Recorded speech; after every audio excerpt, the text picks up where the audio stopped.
Baik, terima kasih Mbak Moja atas waktunya. Assalamualaikum warahmatullahi wabarakatuh. Waalaikumsalam warahmatullahi wabarakatuh.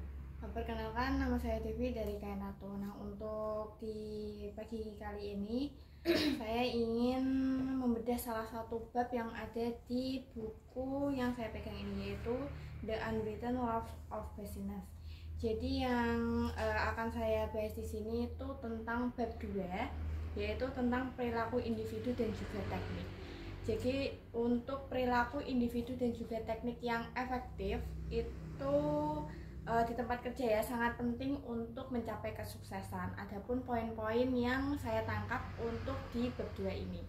Yang pertama adalah jangan berusaha melakukannya sendiri.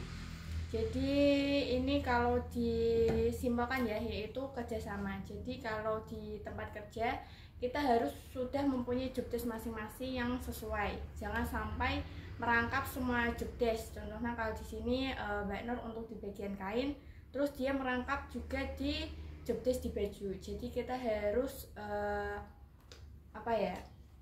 jangan melakukannya semua sendiri. Jadi ada tim yang di sini untuk dibagi job desknya per masing-masing. Nah, untuk kerjasama sendiri itu juga bisa kita lakukan ketika ada hal yang urgent tentang orderan yang mendadak, seperti yang saya alami kemarin. Ada souvenir 100 kurang lebih 150 ya. Itu hanya deadline 2 hari dan harus diselesaikan di 2 hari tersebut. Dan juga untuk stoknya juga nggak ada ready di sini. Jadi apa yang kita haruskan, apa yang kita lakukan itu untuk kerjasama, untuk meminta bantuan kepada rekan kerja. Terus untuk yang kedua yaitu dahulukan yang utama dalam melaksanakan pekerjaan. Jadi untuk di poin kedua ini kita harus mempersiapkan skala prioritas. Jadi skala prioritas ini kita bisa untuk memprioritaskan untuk yang menomorsatukan yang apa, yang nomor 2 yang apa, dan yang ketiga yang apa. Jadi untuk di Kainato sendiri kita sudah menerapkannya ya untuk skala prioritas itu. Yang pertama yaitu pelanggan, terus yang kedua yaitu mitra, dan yang ketiga yaitu penataan untuk di dalam toko. Jadi kalaupun ada pelanggan dan juga mitra yang berbarengan datang ke sini, jadi kita sudah tahu mana yang kita prioritaskan dan mana yang kita dahulukan, karena kita sudah memiliki skala prioritas tadi. Terus untuk yang ketiga yaitu tumbuhkan kebiasaan untuk mengencarkan masalah.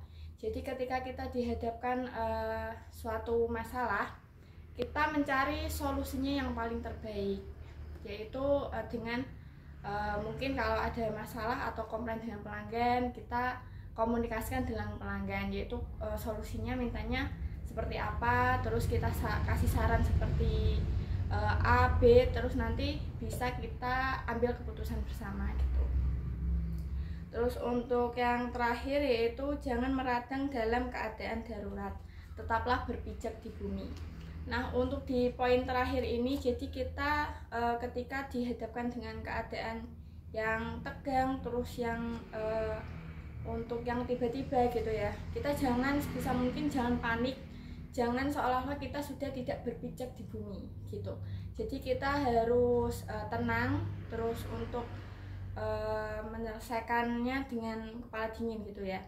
Contohnya kalau ada tiba-tiba rombongan 2 bis ke toko tanpa konfirmasi dan juga tanpa aba-aba, apa yang kita lakukan yaitu dengan bersikap tenang, terus kita harus berpikir yang pertama aku lakuin itu apa. Jangan sampai gini.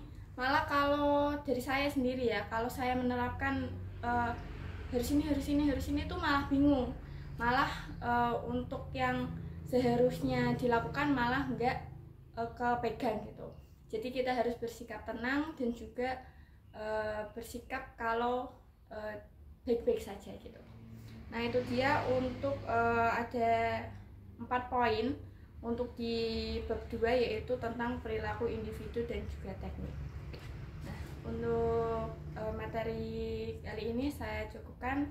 Terima kasih. Baik, terima kasih atas materi yang disampaikan.